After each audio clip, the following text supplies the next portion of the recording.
ইফালে উমৰাংচুৰ দুৰ্ঘটনাক লৈ পুনৰ মন্তব্য প্ৰকাশ কৰিছে শিৱসাগৰ সমষ্টিৰ বিধায়ক অখিল গগৈ। উমৰাংচুৰ অবৈধ কয়লা খনিক লৈ সৰব হৈ উঠিছে বিধায়ক অখিল গগৈ।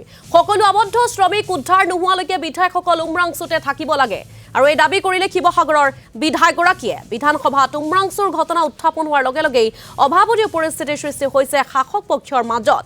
বিধানসভাৰ চৌহদতে মন্তব্য বিধায়ক অখিল গগৈৰ।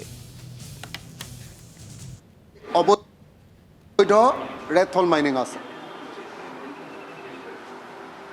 কিন্তু এই বিষয়বিলাকৰ ওপৰত এতিয়ালৈকে কোনো একচন লোৱাৰ কোনো ব্যৱস্থা হোৱা নাই।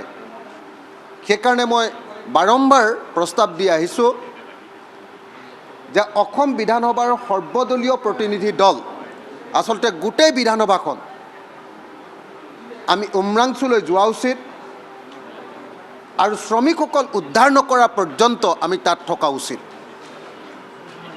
সকলো শ্ৰমিকক তাৰ পৰা উদ্ধাৰ নকৰা পৰ্যন্ত অসম বিধানসভাৰ সকলো সদস্য মোৰ মতে তাত থকা উচিত।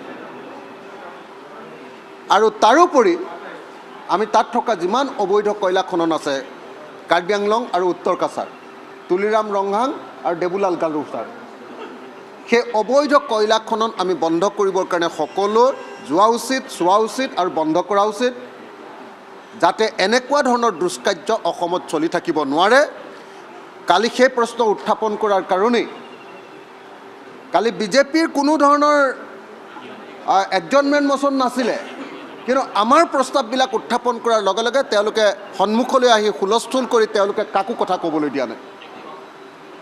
কালি আমি প্ৰথমবাৰৰ কাৰণে দেখিবলৈ পালোঁ যে চৰকাৰী পক্ষৰ বিধায়কসকলে কোনো তেওঁলোকৰ নিজৰ প্ৰস্তাৱ নাই, এডজৰ্ণমেণ্ট মোচন নাই, তেওঁলোকৰ সদন স্থগিত প্ৰস্তাৱ নাই, অথচ আনে উত্থাপন কৰা প্ৰস্তাৱটো যাতে আলোচনা হ'ব নোৱাৰে তাৰ কাৰণে গোটেই সদনখন অচল কৰি পেলাইছে।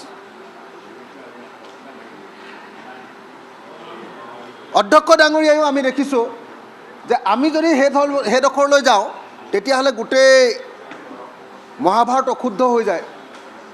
কিন্তু কালি যেতিয়া প্ৰথমতে চৰকাৰী পক্ষৰ মানুহে গৈ সেই হুলস্থুল কৰিছে তেওঁলোকক কিন্তু কালি সদনৰ পৰা উলিয়াই দিয়াৰ ব্যৱস্থা গ্ৰহণ কৰা নাই।